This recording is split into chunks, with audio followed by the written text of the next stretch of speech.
할렐루야. 하나님 살아계십니다. 살아계신 그 하나님의 은혜와 평강과 축복이 저와 여러분들 그리고 영상으로 예배하는 분들에게 함께하게 되기를 주의 이름으로 축복합니다. 우리 교회 수준이 되게 높아요, 그죠? 할렐루야 하면 다 일어서는 그런 전통을 다 아시는 거 보면 되게 수준이 높은. 몇 년 전에 미국에서 이런 일이 있었습니다. 어떤 고등학교를 졸업하는 친구가 페이스북에 다음과 같은 글을 올렸습니다. 자기가 이번에 대학에 가게 되었는데 스탠퍼드 대학과 하버드 대학에 동시에 합격을 했고, 그것뿐만 아니라 두 학교에서 특전을 베풀어 줬는데 2년 동안은 두 학교를 동시에 다 다니다가 자기가 어떤 학교를 선택해도 좋다, 뭐 이런 아주 특별한 혜택을 받게 되었다고, 물론 뭐 장학금을 받게 되었다고 하는 글을 올렸습니다. 난리가 나서 이제 신문사들이 앞다투어 보도를 하고, 그 보도를 하고 나중에 확인해 보니까 이 청년이 이제 거짓말을 했다고 하는 것이 드러나게 되었습니다. 그걸 이제 흔히 리플리 증후군이라고 보통 얘기하거든요. 리플리 증후군이라고 하는 이야기는 소설을 쓴 한 소설가의 이야기입니다. The Talented Mr. Dickey 이렇게 보통 표현하거든요, 원 제목이. 근데 그 주인공 리플리라고 하는 사람이 굉장히 가난하게 자랐습니다.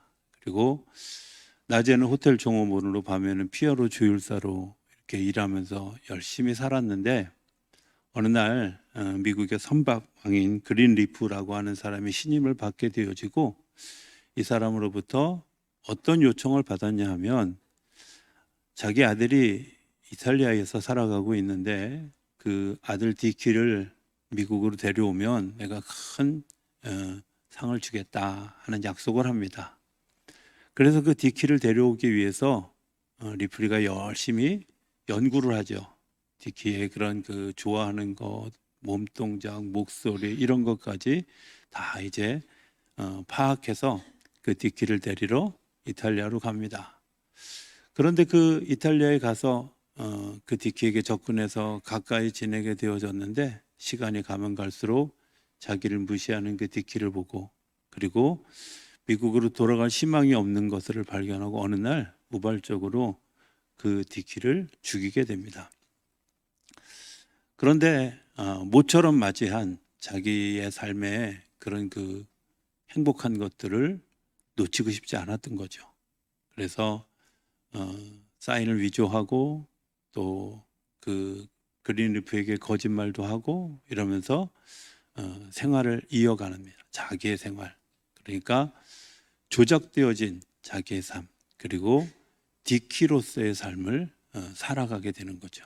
그리고 그런 이야기가 이제 끝에 허망한 모습으로 끝나는 그런 이야기가 이 리플리 증후군이라고 하는 글을 낳게 된 이유가 되기도 했습니다. 거짓말이죠. 거짓말이 주는 아픔입니다. 많은 분들이 이렇게 생각하는 분들이 있습니다. 부활이 거짓말이다, 진실이 아니다 라고 생각합니다. 진실인가 거짓인가는 언제 알 수 있냐면, 시간이 지나고 나면 진실인지 거짓인지 알 수 있습니다. 그런데 이 리플리 증후군처럼 시간이 지나면서 거짓이 드러나는 경우가 있지만, 부활은 2000년 전에도 그 이야기가 있었고 지금도 그 부활이 계속 되어져 가고 있다는 겁니다. 오늘 설교의 제목을 제가 부활이 가까웠으니, 사실은 표절한 겁니다. 뭐냐면 천국에 가까웠으니 회개하라라는 세례 요한의 이야기를 살짝 표절한 겁니다. 부활이 가까이 왔으니 우리에게 어떻게 부활이 가까이 올 수 있을까 하는 것을 이렇게 생각해 보게 되죠. 성경을 보면서 제가 이번 고난주간을 지나면서 몇 번 얘기했습니다마는, 저는 예수님을 도대체 이해할 수 없는 것 중에 하나가 나사로를 살리는 일입니다.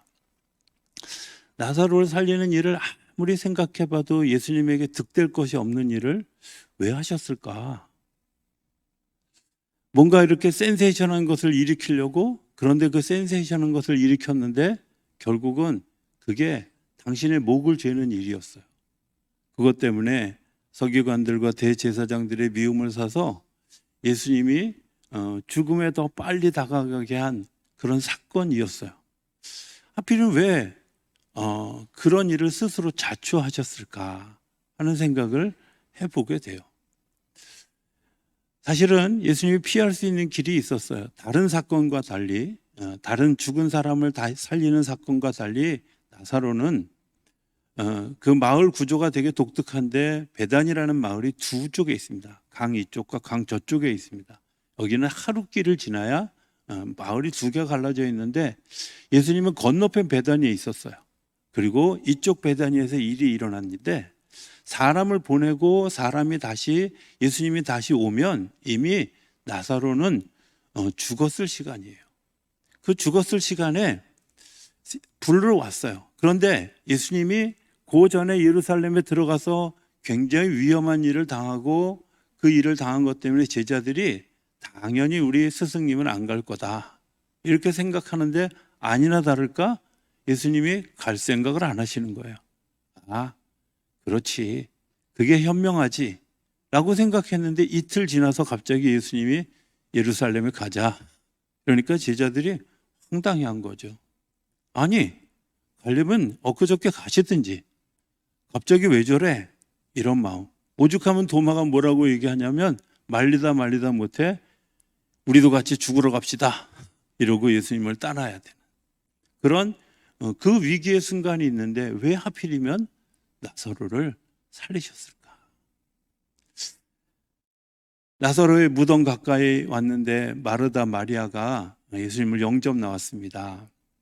그리고 물어봅니다. 예수님이 너희가 나사로가 다시 살아날 것을 믿느냐?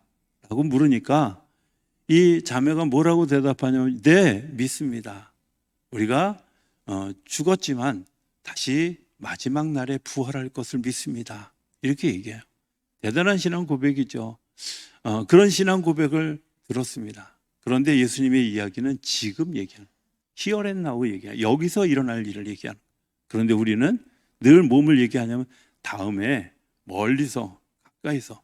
사실은 부활이라는 것이 멀리서 일어날 사실을 우리 다 압니다. 중요한 것은 오늘 내 삶 가운데서 오늘 내가 일어나고 있는 삶의 자리에서 일어나는 일이라는 것을 주님이 이야기하시려고 하는 건 아닐까. 우리가 미래에 주님 오시는 그날에 다시 부활할 것을 나는 믿습니다.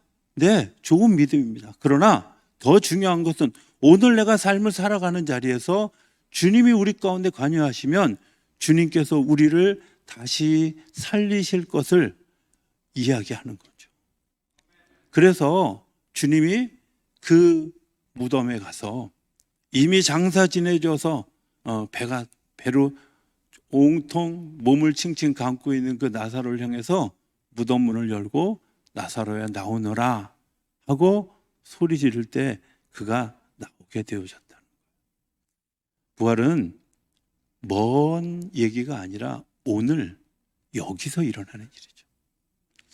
오늘 성경 본문에 보면 여기서 일어나는 일이 이렇게 시작됩니다. 뭐라고 시작되냐면 51절에 보면 성소 휘장이 위로부터 아래까지 찢어져 둘이 되고 땅이 진동하여 바위가 터지고 성소의 휘장이 갈라졌어요. 이 갈라진 얘기는 제가 오늘 앞전에 시간들이 너무 많아서 다 설명할 수 없고 어찌됐든 무덤문이 열렸다.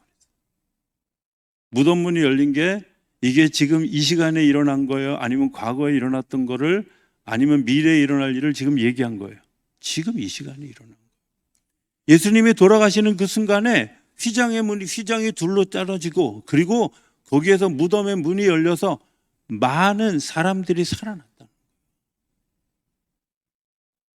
성경에는 분명하게 이야기하는데 그때 예수님이 부활하시고 난 다음에 이런 얘기가 아니라 예수님이 죽으시는 것을 통해서 이미 나사로를 통해 예언한 것처럼 여기 오늘 이곳에서 예수님이 죽으심 때문에 우리 안에 부활이 시작되어졌다고 성경은 분명하게 이야기하고 있습니다. 뭐라고 얘기하느냐?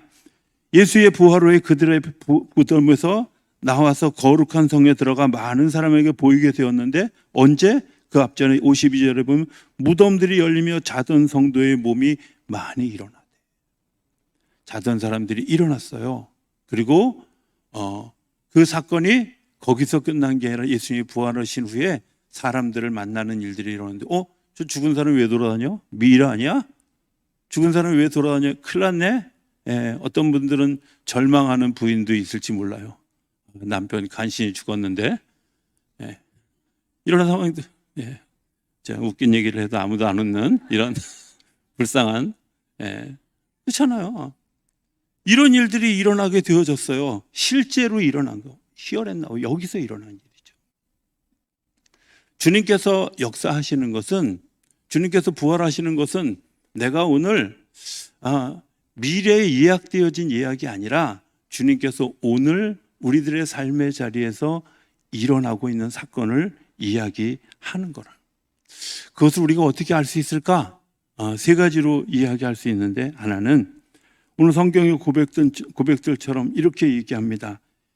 지진과 그 일어난 일들을 보고 심히 두려워했다. 여러분들, 이런 일이 일어나면 우리 안에서 일어나는 가장 첫 번째 반응이 뭘까요?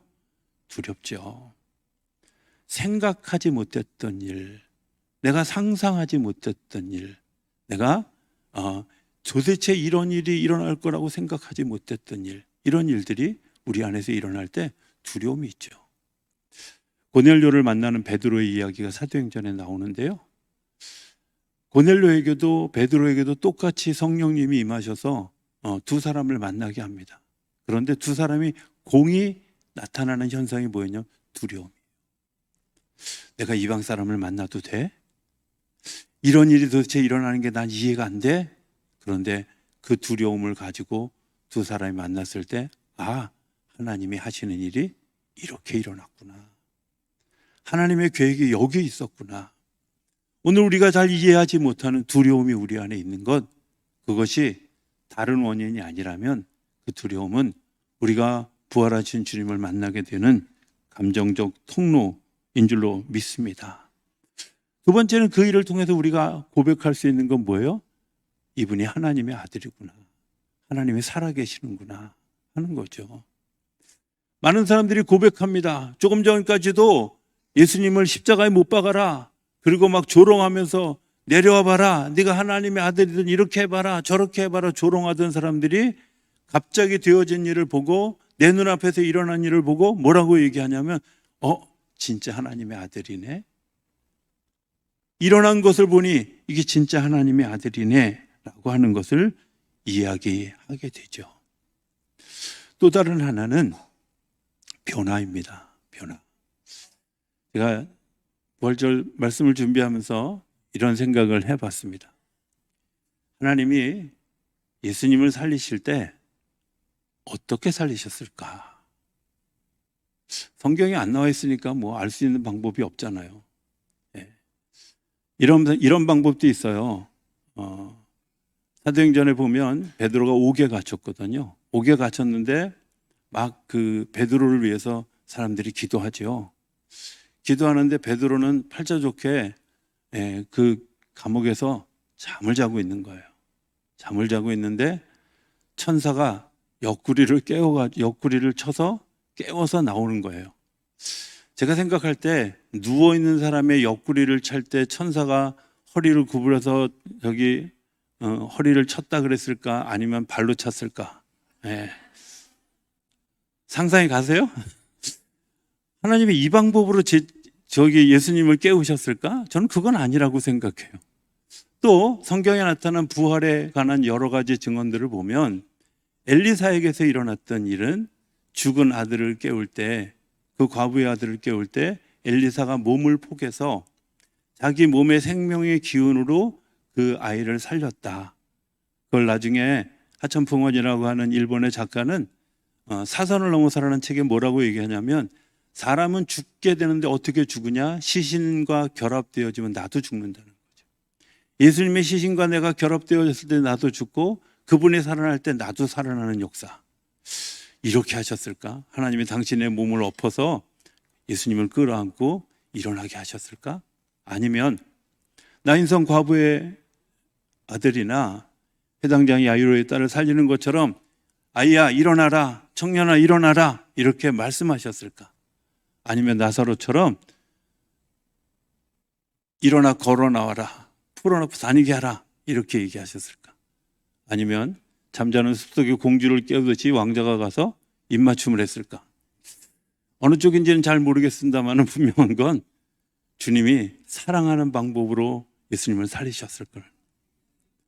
부활에는 무엇이 숨겨져 있냐면 하나님의 사랑, 그리고 그 하나님의 사랑으로 일어난 변화죠.